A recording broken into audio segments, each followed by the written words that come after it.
Anya was a whisper in a world of roars. In the Blackwood pack, where a wolf's strength was measured by the ferocity of its snarl and the power of its shift, she was a silent. The word itself was a condemnation, a brand of shame seared into her soul since the day of her first failed transformation.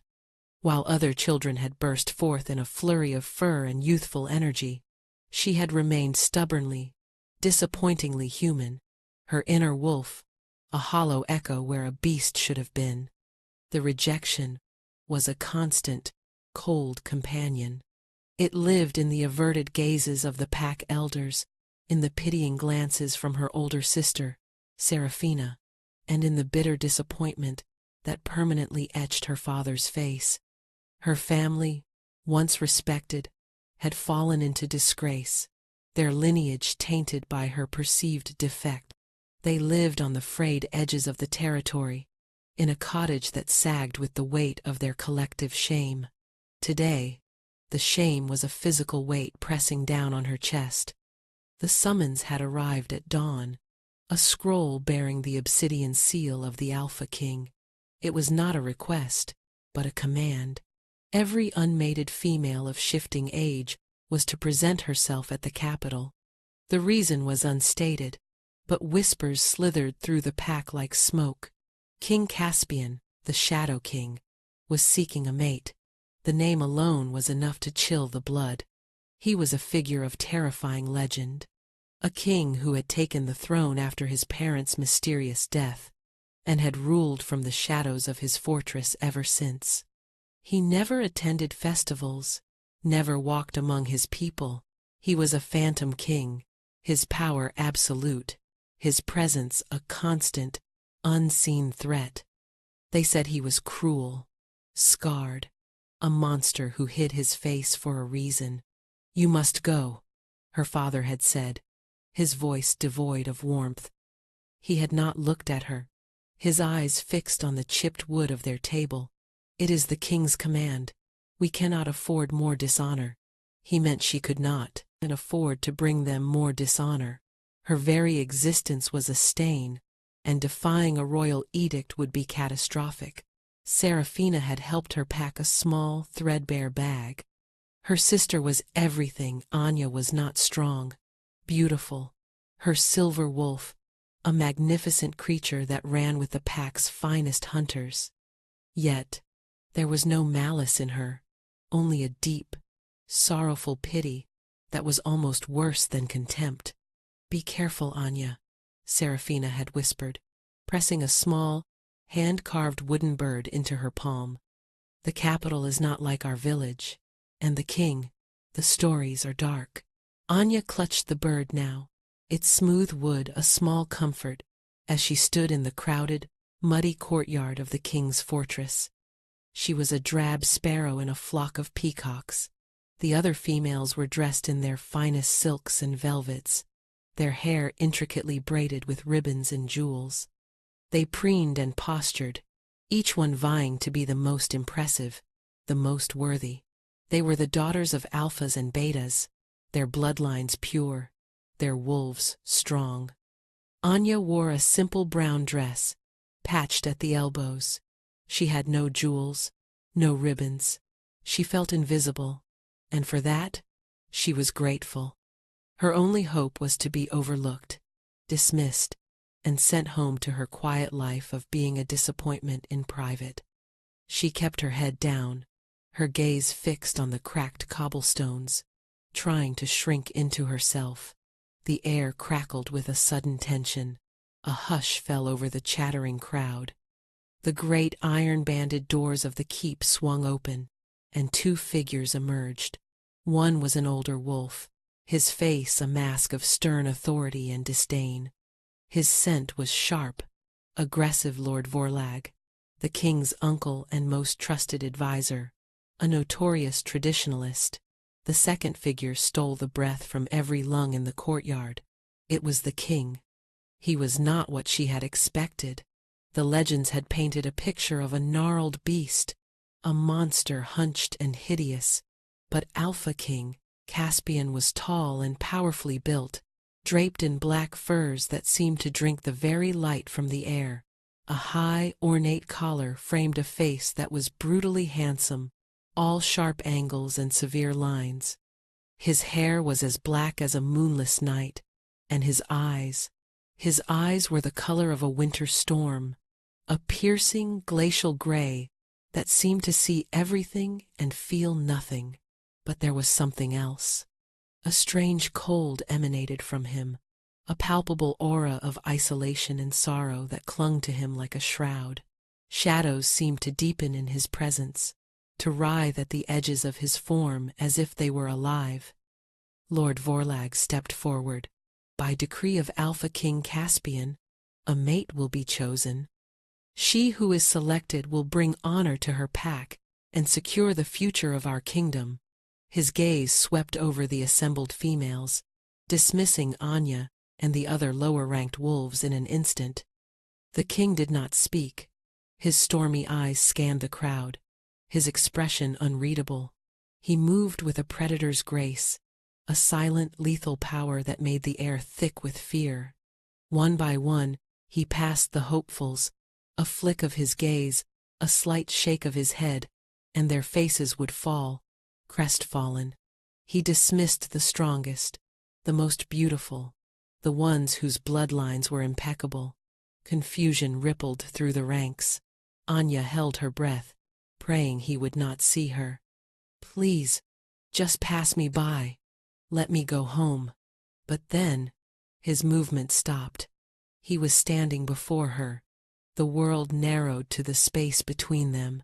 The cold, radiating from him, was intense, seeping into her bones.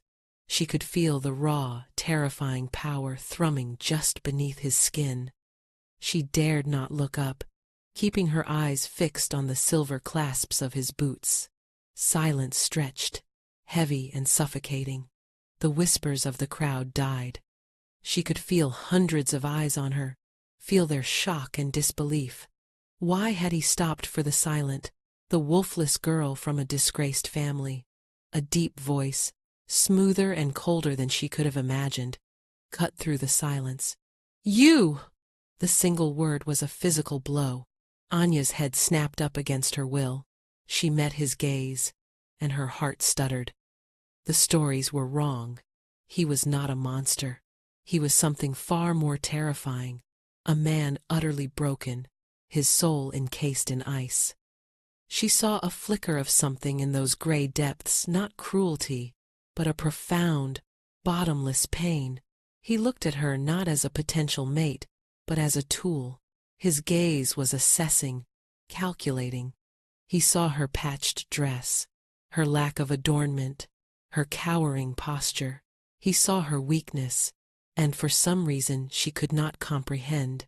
That was what he wanted. He lifted a hand, and she flinched, but he only gestured to Lord Vorlag. A quiet word was exchanged, too low for her to hear. Vorlag's eyes widened in shock, then narrowed in fury. He opened his mouth to protest, but a single, glacial look from the king silenced him. Caspian's gaze returned to Anya. His voice was a low command that brooked no argument, echoing in the dead silence of the courtyard. "You are the one. You will come with me." Fear was a living thing, a frantic bird beating its wings against the cage of her ribs. Anya followed the Alpha King into the oppressive gloom of his fortress, her worn-out sandals slapping softly against the cold stone floors. Lord Vorlag trailed behind them, his fury a palpable heat at her back. The great doors boomed shut, plunging the hall into a twilight pierced only by high, narrow windows that let in slivers of gray, unforgiving light. The castle was a mausoleum. Tapestries depicting glorious battles of the past were coated in a fine layer of dust, their vibrant colors muted to shades of gray. Suits of armor stood like silent, rusting sentinels along the walls.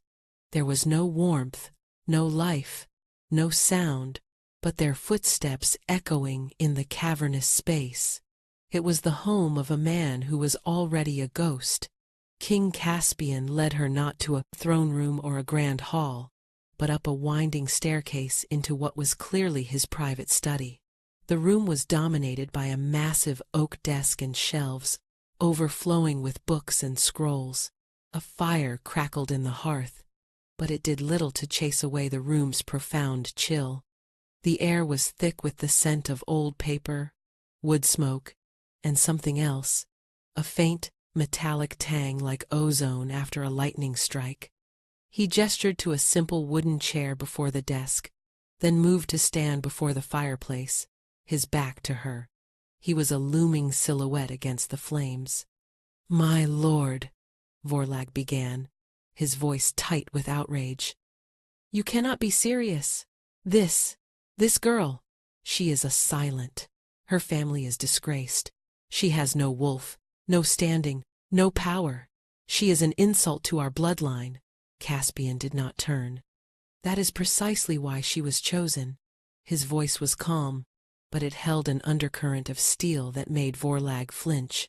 "I require a maiden name only, a placeholder.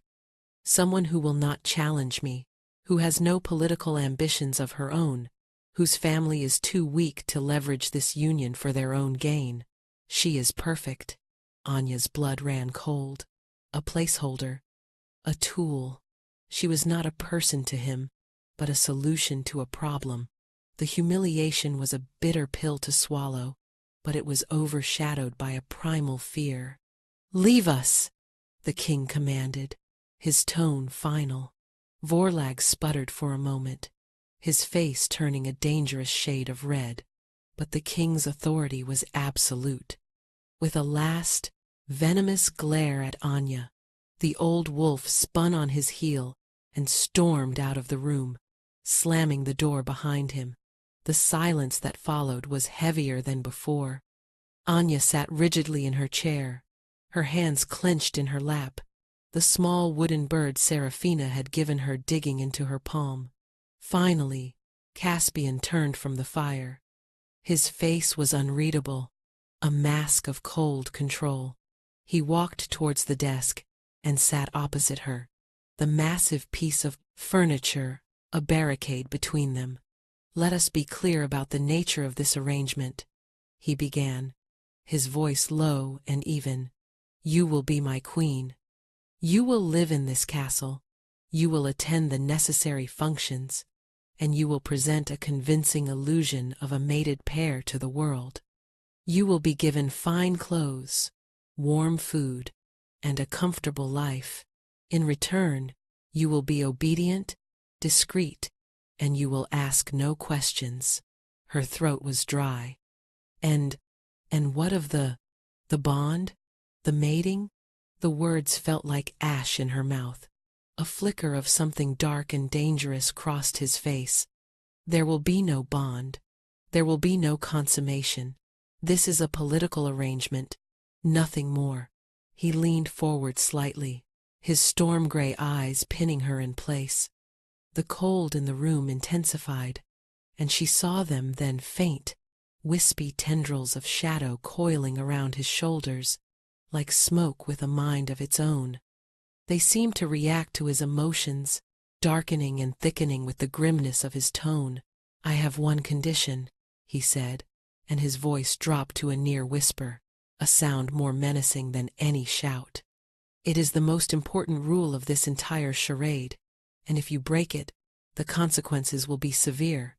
Do you understand?" She could only nod, her heart hammering against her ribs. "You will never touch me." The words hung in the air between them, stark and absolute. Her heart, which had been racing with fear, seemed to stop altogether for a moment before lurching back into a painful rhythm. Of all the things she had expected, this was not it. In their culture, the mating touch was sacred, the foundation of the bond that united a pair for life. To forbid it was unnatural, a violation of their deepest instincts. "Ever," he reiterated, his gaze burning with an intensity that terrified her. "Under no circumstances are you to lay a hand on me, and you will ensure that I never, ever touch you." Is that clear? Yes, my king, she whispered, the title feeling foreign and heavy on her tongue. He seemed to see the confusion and fear in her eyes, because a sliver of something that might have been weariness crossed his features. This is for your own protection, he said, the words clipped. This castle is my cage, girl. Do not forget that you are now in it with me. With that, he stood, the audience clearly over. A servant will show you to your chambers. They are in the opposite wing from my own. You will be brought what you need.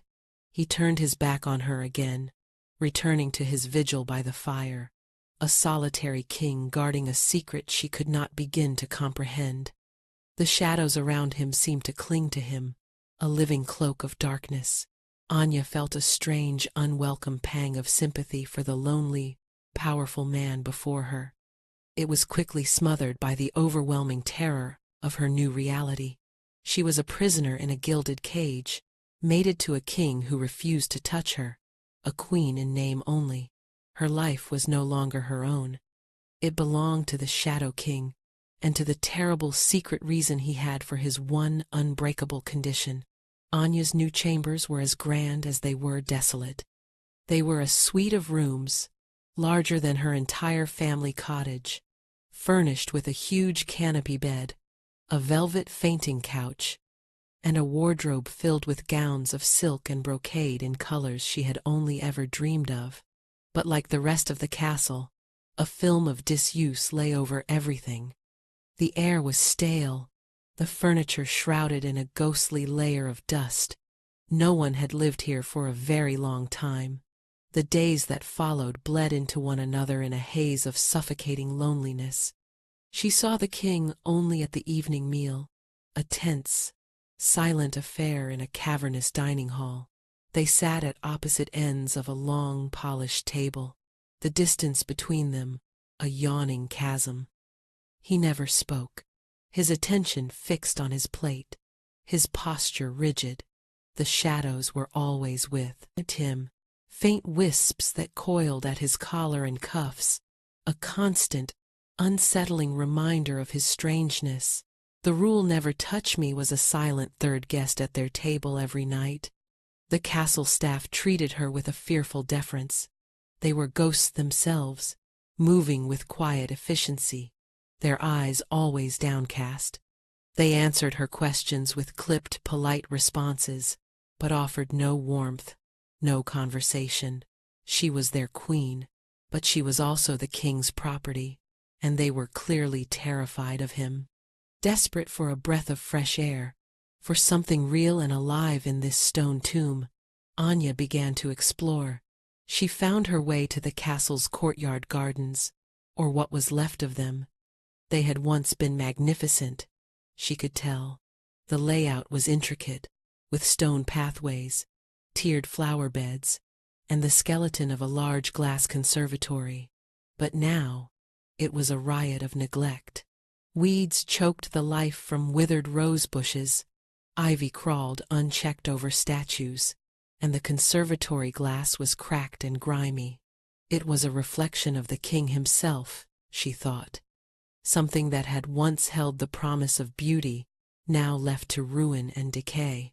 Anya had always had a gift, a secret she kept, even from her family. It wasn't the strength of a wolf, but a quieter magic. She could feel the life force in plants, a gentle hum beneath the earth. She could coax seeds to sprout with a touch, could soothe the blight from a wilting leaf. It was a useless skill in a pack of warriors and hunters, another mark of her otherness.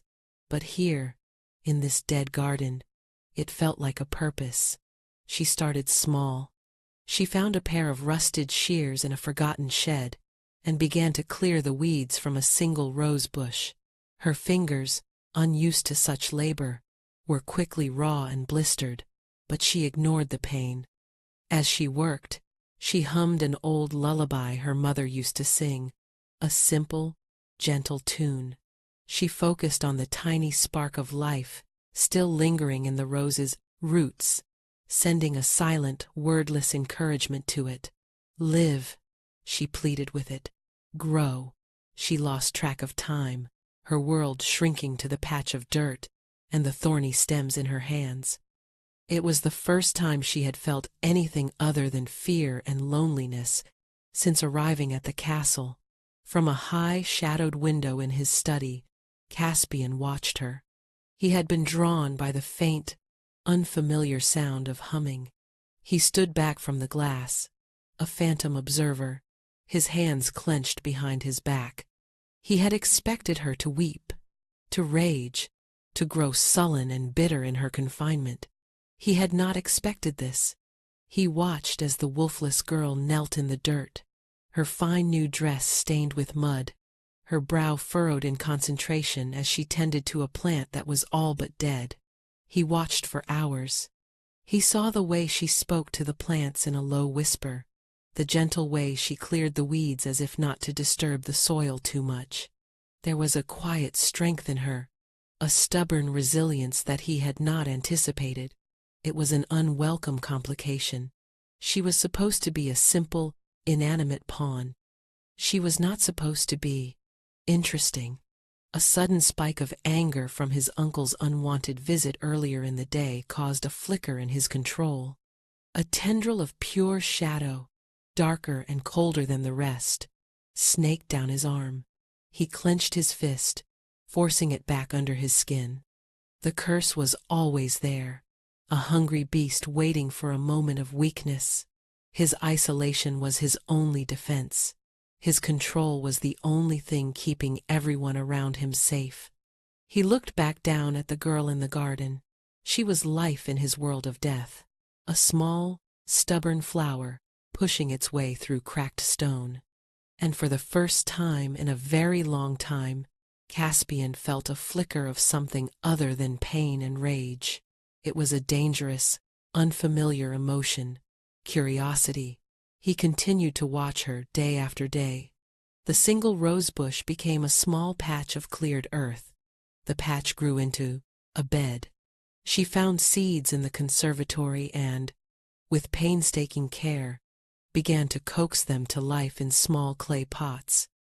Life was slowly, stubbornly returning to his dead garden, all because of the silent, wolfless girl he had chosen for her weakness. One evening, as she was returning from the garden, her arms full of freshly cut, fragrant herbs she'd discovered, she almost ran into him in a dimly lit corridor. She gasped and stumbled back, dropping the herbs. The scent of lavender and mint filled the air. "My king," she stammered, her eyes wide with panic as she scrambled to gather the scattered stems. He stood perfectly still, his body rigid. The unexpected proximity, the fresh, clean scent of the herbs, it was an assault on his tightly controlled senses. The shadows around him thickened, a visible sign of his agitation. "What are you doing?" he asked, his voice harsher than he intended. "The gardens," she whispered, not looking at him. "They were neglected. I thought I could help." He looked at her hands. They were covered in dirt, the nails broken, the knuckles scraped. They were the hands of a worker, not a queen. "You are the queen. This is not your work. It makes me feel less alone," she confessed, the words so quiet he barely heard them. Her honesty disarmed him. He had spent his entire life building walls, and this small, quiet girl was finding the cracks in them without even trying. He felt an irrational urge to reach out, to brush a smudge of dirt from her cheek. The thought was so alarming, so dangerous, that he recoiled as if burned. The shadows around him writhed. "Stay away from me," he snarled, the words a desperate defense. He did not wait for a reply, turning and stalking away down the corridor, his black cloak billowing behind him like a storm cloud. Anya was left kneeling on the floor, surrounded by the scent of lavender, her heart aching with a confusion she couldn't name. She had seen it again in his eyes, just for a second. Not anger, but pure, unadulterated fear. The Shadow King, The monster of the legends was afraid, and she was beginning to think he was not afraid of her, but of himself. The encounter in the hallway shifted the atmosphere in the castle from one of silent tension to one of active avoidance. Caspian made himself even scarcer, taking his meals in his study and ensuring their paths never crossed. Yet, Anya knew he was still watching her. Sometimes, when she was in the garden, she would feel a prickling on the back of her neck and would glance up at the high, dark window of his study, catching a glimpse of a silhouette just before it disappeared. Her work in the garden became her sanctuary. Under her care, a miracle was unfolding. The rose bushes, once skeletal and brown, were now covered in lush, green leaves and heavy with buds. The herb garden was thriving, its fragrance a gentle rebellion against the castle's musty decay. She had even managed to repair some of the panes in the conservatory, and inside, tiny seedlings were pushing their way toward the light. The castle staff began to notice. One of the kitchen maids, a young woman named Brenna, shyly approached her one afternoon. "Your Majesty," she began, her eyes downcast. The head cook was wondering, "Might we use some of your herbs? We haven't had fresh lavender in the kitchen since, well, for a long time." Anya's heart lifted. It was the first time anyone had spoken to her about something other than her immediate needs. "Of course," she said, her smile genuine. "Take whatever you need." Soon, small changes began to ripple through the fortress. The scent of fresh herbs drifted from the kitchens. A maid timidly placed a small vase of Anya's roses on the dining hall table. The food, once bland and functional, became more flavorful. They were small things, but in the oppressive stillness of the castle, they felt monumental. Life was seeping back into the stone walls, and it was flowing from her. The shift did not go unnoticed by Lord Vorlag. He saw her growing influence as a threat. He found her in the garden one morning, where she was carefully transplanting young chamomile sprouts. "Enjoying your little hobby, are we?" he sneered, his presence casting a pall over the sunny morning. He kicked at a loose stone on the path. "You should be focused on your duties, on providing the king with an heir." Anya stiffened, her hands freezing in the dirt. "The king has not. That is not part of our arrangement." Vorlag laughed, a harsh, grating sound. "An arrangement? Child, you are a broodmare, a deficient one at that, but your purpose is to secure the bloodline. Has he even touched you? Or does his affliction prevent it?" The insinuation was slick with venom. "I do not know what you mean," Anya said, keeping her voice steady despite the tremor in her hands. "Do not play the fool with me," he snarled, stepping closer. His scent was acrid, domineering. "I have known him since he was a boy. I know his weakness. This curse he carries, this shadow play. It is a taint on our family. A king must be strong, pure. He hides in his castle, afraid of his own power. He chose you, a wolfless stray, because he is too weak to handle a real she-wolf. He thinks you are too powerless to expose him." Vorlag leaned down, his face close to hers. "But you will be his undoing. A queen who cannot give him an heir is useless. And a king who cannot produce one is no king at all. The council is already whispering, your failure will be his downfall. And I will be there to pick up the pieces." He straightened up, a cruel smile twisting his lips. "Tend to your flowers, little queen. It is all you are good for." He strode away, leaving Anya kneeling in the dirt, his poisonous words echoing in her mind. So it was a curse, a physical affliction. That explained the shadows, the cold, the desperate rule of no touching. He was afraid of harming someone. He was afraid of what he was. Instead of frightening her, the revelation solidified the strange sympathy she felt for Caspian. His cruelty was a shield. His isolation was a prison he had built to protect others. Vorlag saw it as a weakness to be exploited, but Anya was beginning to see it as a terrible, lonely sacrifice. That night, she decided to act. She couldn't fight Vorlag with power or politics, but she had her own quiet magic.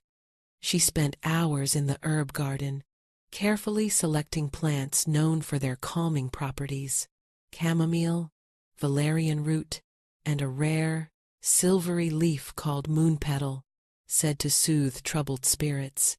She brewed a fragrant, steaming tea, her intentions focused and clear as she stirred the infusion.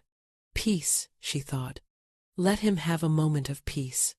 She brought the tray to his study herself, ignoring the startled look from the guard at the door. She knocked softly. "Go away," came the gruff reply. She took a deep breath. "My king, I have brought you some tea. I thought it might help you rest." There was a long silence. Then, "Leave it outside the door. It will get cold," she insisted gently. Another pause, longer this time. She heard the scrape of a chair, then heavy footsteps. The door opened a crack. Caspian's stormy eyes peered out, narrowed and suspicious. The shadows around him were agitated, writhing like a nest of snakes. He looked exhausted, the lines around his eyes deeper than usual. He saw the simple porcelain cup on the tray, steam rising from it in a fragrant cloud. He looked at her earnest, worried face. No one had dared to approach his study at night for years. No one had ever brought him something they thought might bring him comfort. With a deep sigh that seemed to carry the weight of the world, he opened the door wider. "Fine." She entered the room, her heart pounding. She placed the tray on a small table near his desk. The room was a mess, scrolls and books, scattered everywhere, a testament to a restless, troubled mind. "What is this?" he asked, his voice rough. "It is just tea," she said softly. "Chamomile and moonpetal. It helps to calm the mind." She did not say the shadows, but he knew what she meant. He stared at the cup, as if it might be poisoned. He had spent his life surrounded by people who wanted his power, who saw him as a title, not a person. Vorlag's machinations, the council's demands, the fear in his subjects' eyes, it was a constant siege. And here was this girl, offering a simple cup of tea, an act of pure, uncomplicated kindness. He did not thank her. He did not smile. He simply walked over to the table, picked up the cup, and took a sip. His eyes closed for a brief moment. The tense line of his jaw softened almost imperceptibly. The writhing shadows around his shoulders seemed to calm, settling into a gentle, flowing cloak. He looked at her, and for the first time, his gaze held no anger, no calculation, only a profound, soul-deep weariness. "You should not have come here. You seemed troubled," she whispered. "I am always troubled," he stated, a flat, bitter truth. He took another sip of the tea. This was a foolish risk. "I am not afraid of you," she said, and was surprised to find that it was true. A dark, humorless smile touched his lips. "Then you are a fool." He turned away from her then, dismissing her with his posture. But as she slipped out of the room, she saw him lift the cup to his lips again, a solitary king finding a fleeting moment of peace in a simple gift from his placeholder queen. It was a tiny victory, but it felt like the beginning of a thaw in his long, cold winter. The nightly tea ritual became an unspoken agreement. Every evening, Anya would brew a calming infusion and bring it to his study. She would knock, he would let her in, and she would place the tray on the table. Sometimes he would be there, and they would exist in a shared, tense silence for a few moments. Other times, he would be absent, and she would leave the tea for him to find. He never thanked her, but he always drank it. The empty cup left outside his door in the morning was her only acknowledgement. This fragile truce was shattered during a meeting of the royal council. As the new queen, Anya's presence was required, a symbolic necessity. She sat on a smaller, less ornate throne beside Caspian's, feeling like an impostor in her borrowed finery. The council was composed of old, grim-faced alphas from the most powerful packs, with Lord Vorlag at their head. The topic was a border dispute with a clan of rogue wolves to the north. Vorlag was advocating for an immediate, brutal retaliation. "We must show strength," he boomed, slamming a fist on the great stone table. "They encroach on our lands, steal our game. We must wipe them out, burn their dens to the ground as a warning to all others." Several of the other alphas grunted in agreement. It was the old way, the way of blood and dominance.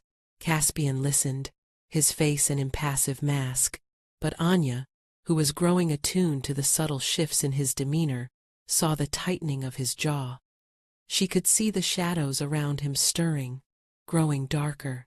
"A full-scale attack will cost us too many warriors," Caspian stated, his voice a low counterpoint to Vorlag's roar. "The rogues are desperate. Their lands are barren after the long winter. A show of force will only make them fight harder. It will be a bloody, protracted war. They are vermin," Vorlag spat. "And weakness only invites more aggression. Your father would have already sent the war packs.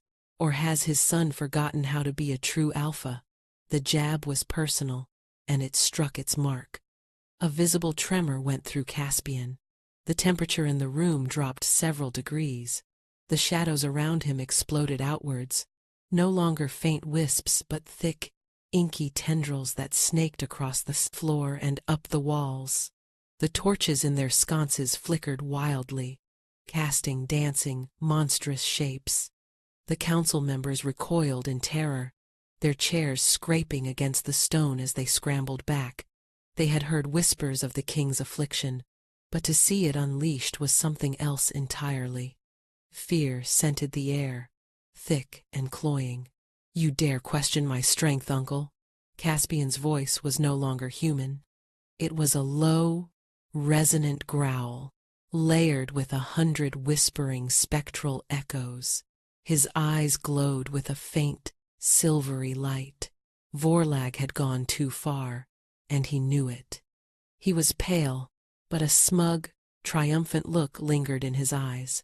This was what he wanted, for everyone to see the monster he believed Caspian to be.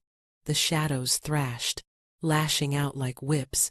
One shot towards Vorlag, who cringed back, raising his arms to shield his face.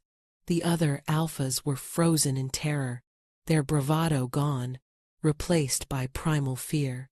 Anya's heart pounded, but it was not with fear for herself. She saw Caspian, not as a monster, but as a man in agony, his control shattered, his curse raging. She saw the self-loathing and despair in his glowing eyes. Everyone else was backing away from him, but Anya stood up. Ignoring the gasps of the council, she walked calmly from the dais. She moved not towards Caspian, but towards a small table where a pitcher of water and goblets sat. Her movements were slow, deliberate. She poured a glass of water and walked to where she kept a small pouch of dried herbs at her belt. She crushed a handful of lavender and moonpetal into her palm, the familiar, soothing scent rising into the air. She walked towards the center of the room, into the maelstrom of writhing shadows. They recoiled from her, hissing like steam on ice, but they did not touch her. Her lack of fear, her serene calm, was anathema to the raging, chaotic energy. "My king," she said, her voice clear and steady, cutting through the spectral whispers. "Caspian." He was panting, his knuckles white where he gripped the arms of his throne. His glowing eyes were fixed on her, a maelstrom of pain and fury. "They do not understand," she said softly, continuing to approach. "They see a monster because they are afraid, but I am not afraid." She held out her hand, palm up, showing him the crushed herbs. "This is not a weakness. It is a part of you. You do not have to fight it alone." The scent of the herbs reached him, a familiar comfort in the midst of his inner turmoil. Her voice, her calm, her impossible courage, it was an anchor in the storm. He focused on her, on the impossible sight of her walking through the deadly manifestations of his curse, as if strolling through a garden. Slowly, painfully, the shadows began to recede. They bled back towards him, shrinking from their terrifying forms into the familiar wisps that clung to his clothes. The unnatural cold in the room lessened. The torches burned steadily once more. Caspian slumped back in his throne, the silver glow fading from his eyes, leaving them dull with exhaustion. He was breathing heavily, sweat beading on his brow. He had pulled back from the edge, but it had taken everything he had. And her. It had taken her. The council stared, dumbfounded. They had just witnessed the king lose control and become a terrifying spectacle. But they had also witnessed the wolfless, silent queen walk into the heart of that storm and tame it with nothing but a few herbs and quiet words. Vorlag's face was a mask of thwarted fury. His plan had backfired spectacularly. He had meant to expose Caspian as a monster, but instead, the event had somehow revealed a strange, powerful connection between the king and his unassuming mate. Caspian's eyes met Anya's across the room. The vulnerability in them was raw, stark. He had been laid bare in front of his council, his deepest, most shameful secret exposed. But for the first time, someone had seen the monster and had not run. She had walked towards it.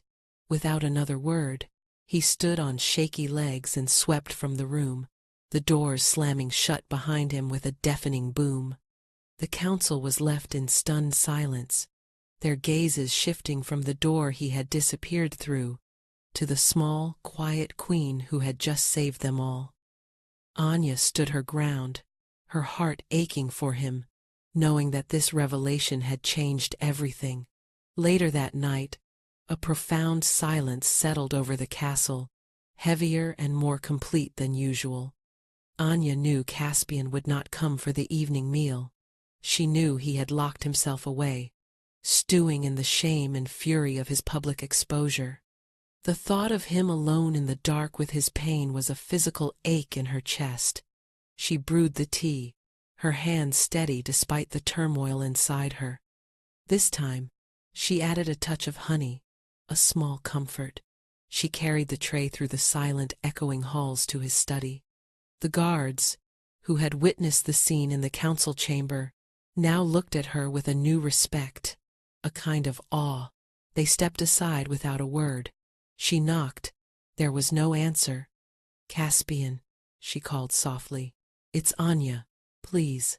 Silence. She tried the handle. It was unlocked. Her breath hitched. He had never left it unlocked before. Taking that as a fragile invitation, she pushed the door open and stepped inside. The room was dark, the fire in the hearth reduced to smoldering embers. He was not at his desk. She saw him by the window, a dark silhouette against the moonlit glass. He was perfectly still, but the air around him vibrated with a contained, dangerous energy. The shadows were back, clinging to him like a second skin, thick and menacing. "You should not have come," he said, his voice a dead, hollow thing. He did not turn to look at her. "I brought your tea," she said, her voice barely a whisper. She set the tray down on the table, the clink of porcelain unnaturally loud in the silence. "I don't want it." "What happened today?" she began, but he cut her off. "What happened today is that my council saw the truth," he bit out, the words laced with self-loathing. "They saw the monster their king truly is."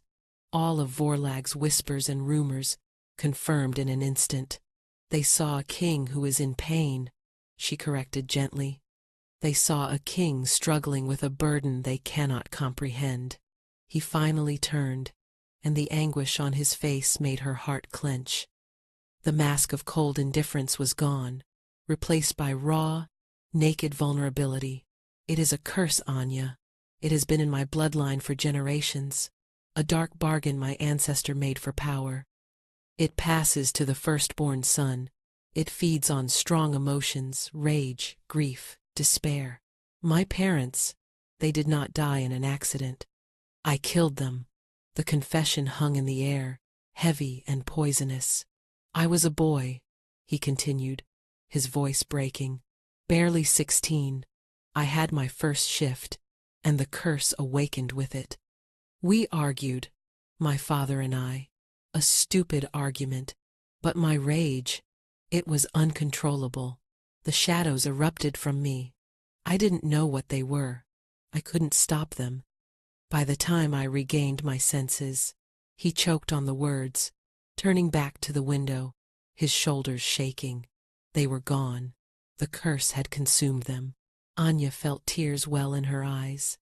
The monster of the legends was a boy who had lost his parents in the most horrific way imaginable. A boy forced to become a king, haunted by a power he could not control. His entire life since that day had been a penance. His isolation, his coldness, it was all a desperate attempt to keep the beast caged, to prevent it from ever hurting anyone again.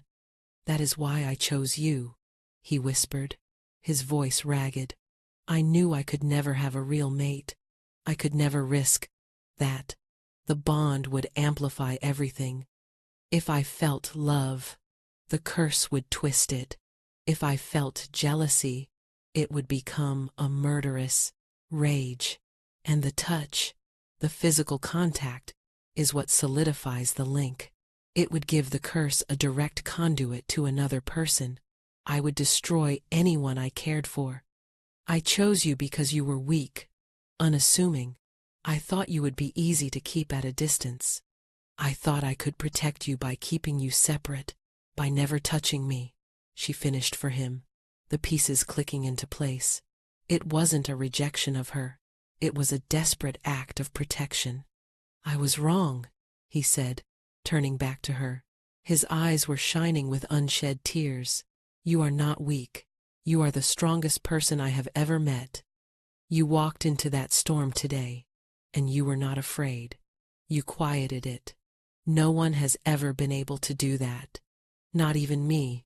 He took a hesitant step towards her, then another. The shadows swirled around his feet, agitated by the storm of his emotions.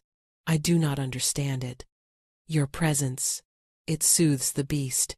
It's as if you are the antidote to my poison." He stopped just before her, the rule of their arrangement, a shimmering, invisible wall between them. He was so close she could feel the cold radiating from his skin, could see the intricate silver threads in his gray eyes. The urge to reach out, to comfort him, was a physical force, an overwhelming instinct she had to fight to suppress. "Caspian," she breathed, her heart aching for him. "Don't," he whispered, his voice raw with desperation. "Please, do not tempt me to break the one rule that keeps you safe." This was the turning point. This was the moment where everything shifted. He had confessed his deepest secret, shown her his most vulnerable self. He saw her not as a pawn, but as something more, something he was terrified of wanting, terrified of needing. And she saw him not as a king or a monster, but as a man who had been carrying an impossible burden all alone. Feelings were confessed, not in words of love, but in a shared, terrifying honesty. The emotional climax was here, in the dark of his study, with the truth finally laid bare between them. But the resolution was still a world away. Vorlag was still a threat, the council was in turmoil, and the curse was still a part of him, a loaded gun in the hands of his emotions. Their fragile connection was a tiny candle flame in the face of a gathering storm. The aftermath of the council meeting sent shockwaves through the capital. Rumors flew, embellished with every telling. The king was a demon. The king was possessed. The new queen was a witch who held him in her thrall. The kingdom, already unsettled by Caspian's reclusive nature, was now teetering on the edge of panic. Lord Vorlag fanned the flames with practiced ease. He spoke in hushed, concerned tones to the other alphas, painting Caspian's outburst not as a momentary loss of control, but as a sign of his impending descent into madness. He framed Anya's intervention not as an act of courage, but as evidence of some dark, unnatural influence over the king. "He is unstable," Vorlag argued in a secret meeting of the most powerful pack leaders. "The curse of our bloodline has finally consumed him. And this silent girl he has brought into our midst? She is no true wolf. What magic does she wield to tame him so? It is unnatural. For the good of the kingdom, he must be set aside before he destroys us all." Caspian was aware of his uncle's treason. His network of spies, though neglected, was still functional, but he was trapped. To move against Vorlag now would be seen as the act of a paranoid tyrant, confirming everyone's fears.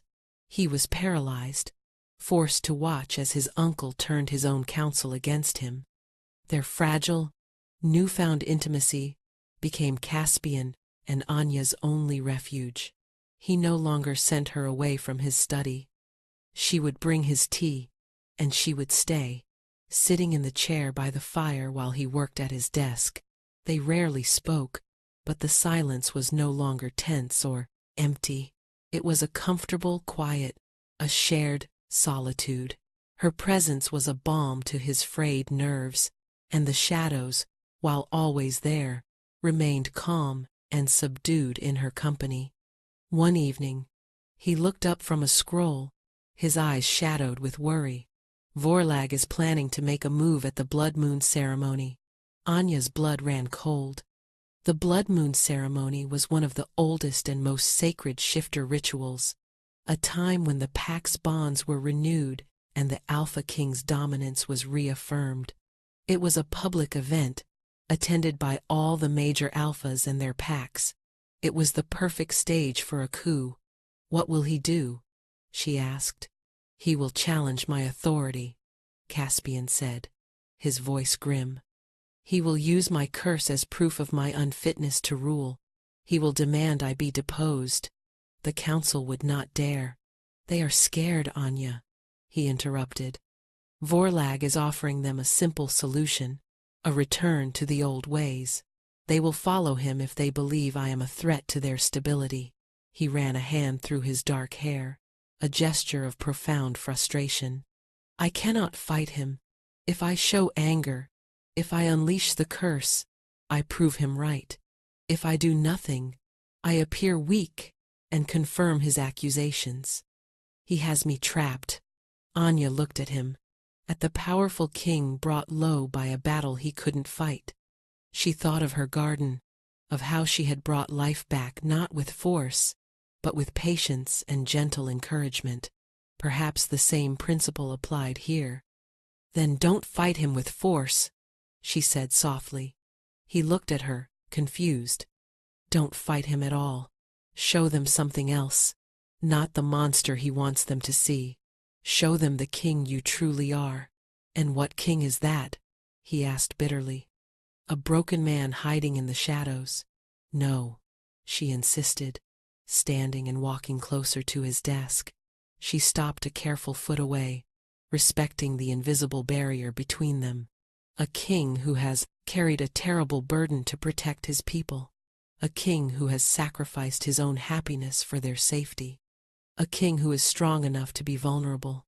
He stared at her, a flicker of hope warring with a lifetime of despair in his eyes. "They will not see it that way. Then we will make them see," she said, a fierce determination hardening her voice. "Vorlag wants to show them a monster. We will show them a man." And his queen, for the first time, a genuine, albeit small, smile touched Caspian's lips. He had been alone in his fight for so long. The simple word "we" was a more powerful weapon than any army. In the days leading up to the ceremony, they made a choice that went against every instinct for survival Caspian had. Instead of hiding, they defied convention. Caspian emerged from his castle. With Anya by his side, always a careful, prescribed distance between them, he walked through the capital's marketplace. He spoke to merchants, listened to the concerns of the common folk. At first, the people were terrified. They shied away, averting their eyes from the fearsome Shadow King. But Anya's calm presence was disarming. She smiled at children, inquired about families, and her gentle nature seemed to create a protective buffer around the king. The people saw their quiet, unassuming queen, who was not afraid, and their own fear began to lessen. They saw a king who did not roar and threaten, but who listened with a grave, thoughtful expression. It was not what they expected. Caspian, for his part, found the experience both terrifying and strangely liberating. He felt the constant pull of the curse, urging him to retreat into the safety of his fortress, but Anya's presence beside him was a steady anchor. He was risking everything, exposing himself to the world, but he was not doing it alone. He was rejecting the political marriage Vorlag had wanted for him, a union with a powerful Alpha's daughter that would have been a strategic alliance. By appearing with Anya, by presenting her as his chosen mate, he was making a public act of defiance. He was choosing her, the silent, wolfless girl, over power and tradition. It was a sacrifice of political standing, a choice made for the woman who had seen his soul, not his title. It was a gamble that would either save his throne or cost him everything. The night of the blood moon ceremony arrived, cloaking the mountains in a crimson glow. The entire kingdom had gathered in the grand amphitheater, a vast, open-air circle of stone carved into the mountainside. Torches burned brightly, casting flickering shadows that danced like frantic spirits. The air was thick with tension and the musky scent of thousands of wolves. Anya stood beside Caspian on the central dais, overlooking the sea of faces. She wore a simple gown of deep blue, the color of twilight, a stark contrast to the blood-red banners that snapped in the wind. She felt a tremor in her hand and clenched it into a fist, hiding it in the folds of her dress. Caspian stood tall and regal in his black ceremonial armor, but she could see the strain in the rigid set of his shoulders. The shadows around him were agitated, a constant, restless shimmer. Lord Vorlag stood with the Council of Alphas, his expression one of smug certainty. He had spent weeks sowing dissent, and tonight he would reap his reward. The ceremony began with ancient rituals, chants, and offerings to the moon goddess. Finally, the moment came. As tradition dictated, the Alpha King was to step forward and receive the ceremonial affirmation of loyalty from his alphas. But before Caspian could move, Vorlag stepped forward, his voice booming across the amphitheater. "We cannot, in good conscience, pledge our loyalty to a king who is a danger to us all."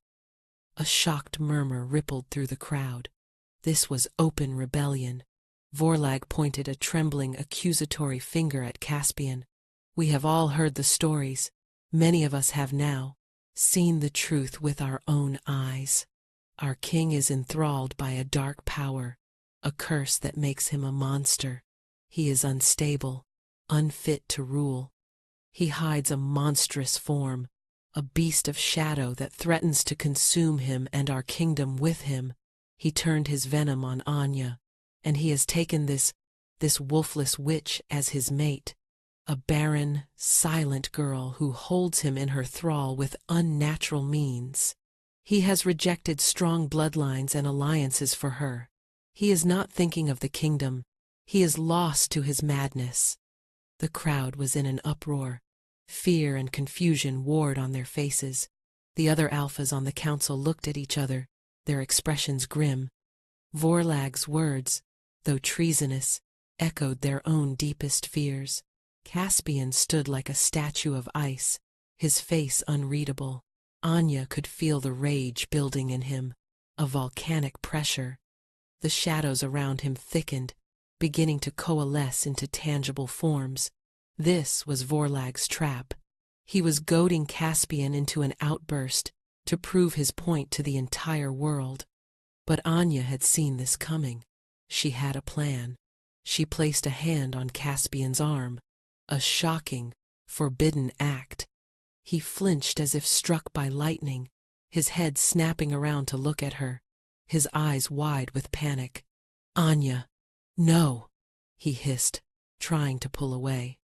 The brief contact sent a jolt of icy, chaotic energy through her, but she held on. "Trust me," she whispered, her voice a low, urgent plea.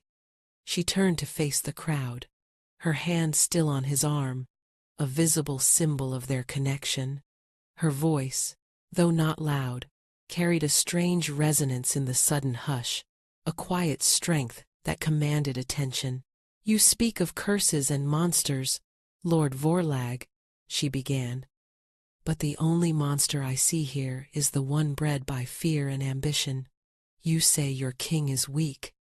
I say he is the strongest man I have ever known." She looked out at the faces of the crowd, meeting their eyes without flinching.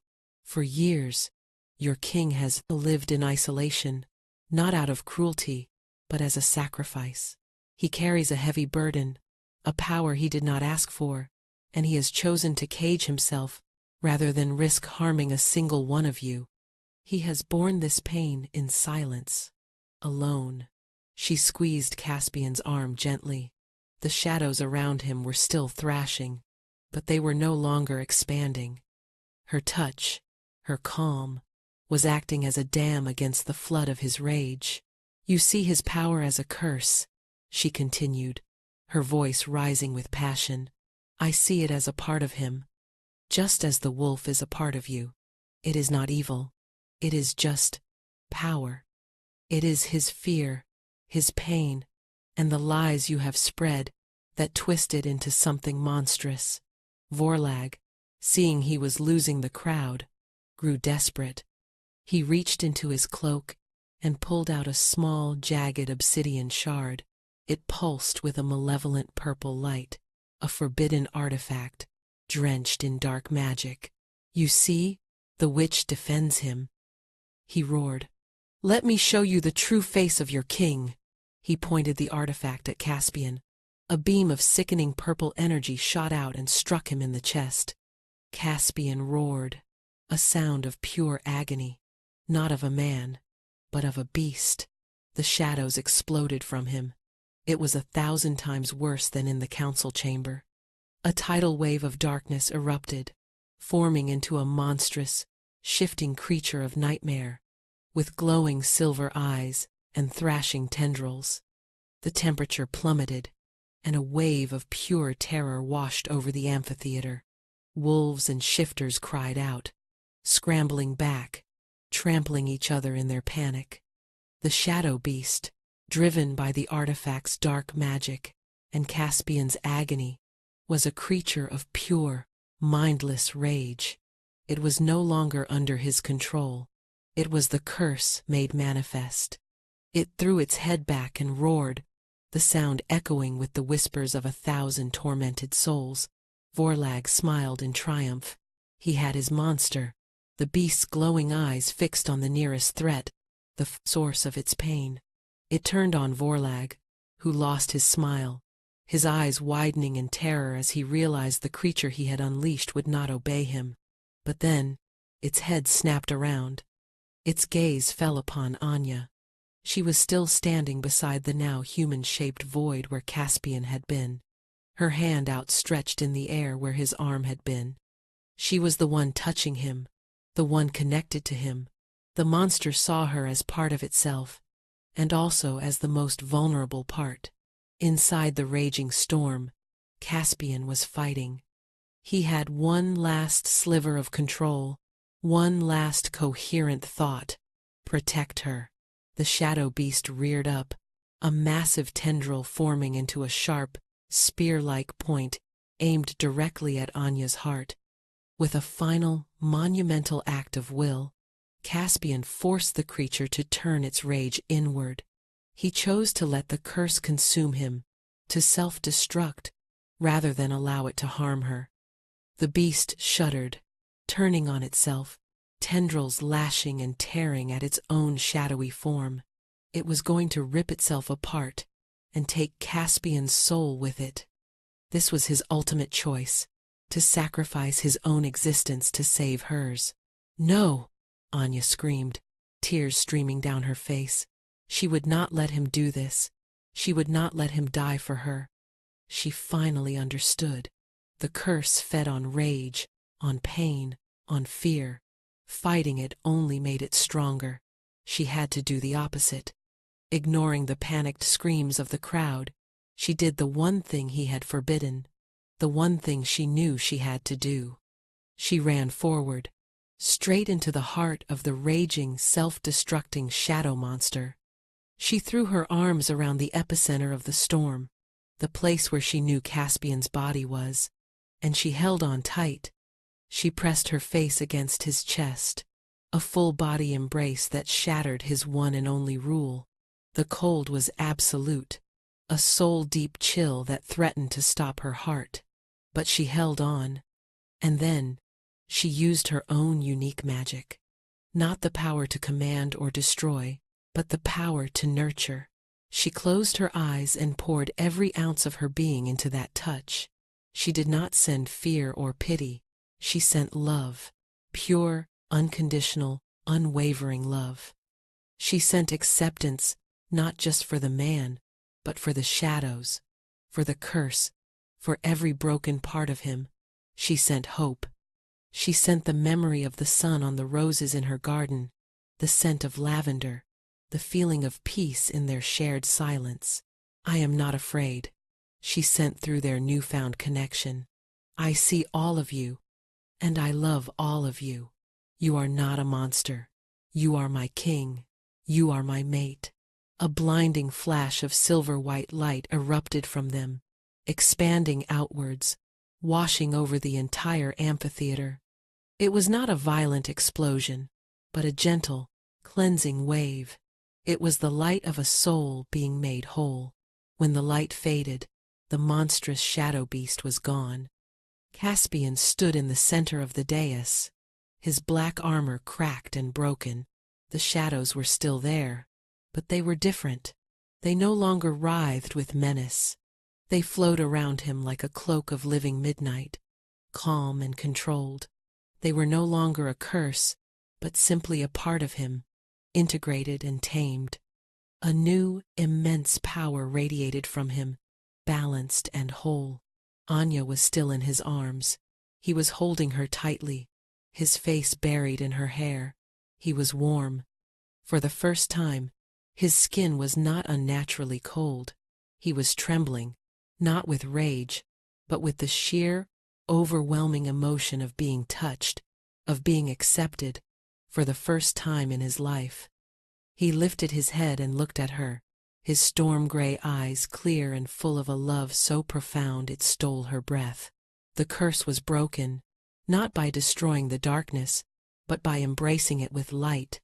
Her soft power, her love and acceptance, had been the key all along. It had not been a battle. It had been a surrender. Silence, absolute and profound, fell over the amphitheater. The thousands of wolves, who had been fleeing in terror, now stood frozen, staring at the scene on the dais. They had witnessed their king become a monster, and then they had seen him transformed by the impossible courage of his queen. Caspian slowly released Anya, though his hands lingered on her arms, a touch that was now filled with reverence instead of fear.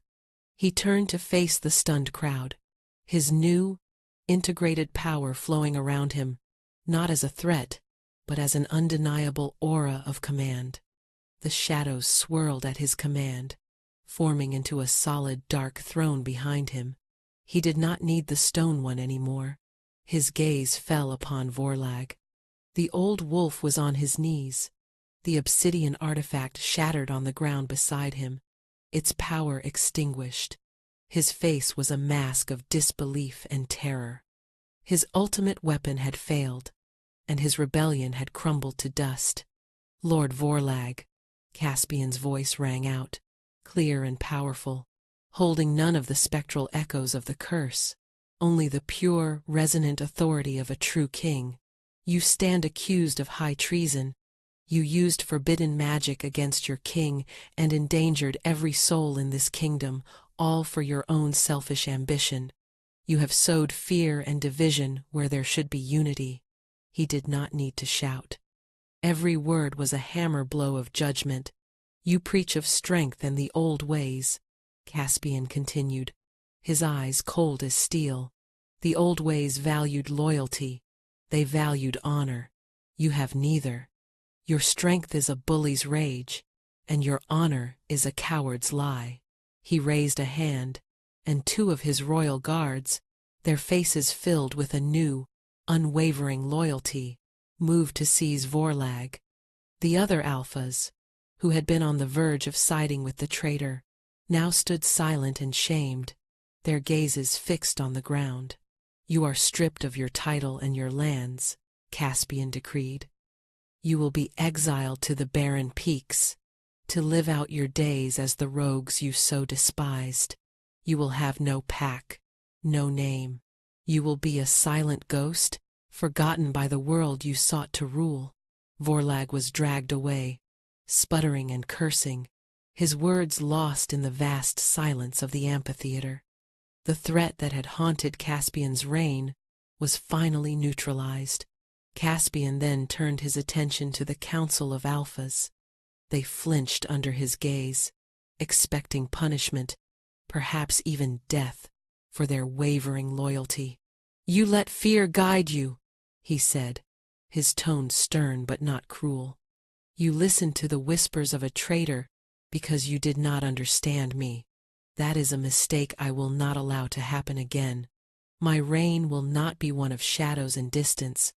It will be one of truth and transparency."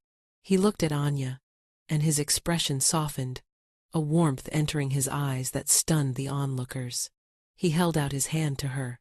"This is your queen. Her name is Anya. She is not a witch.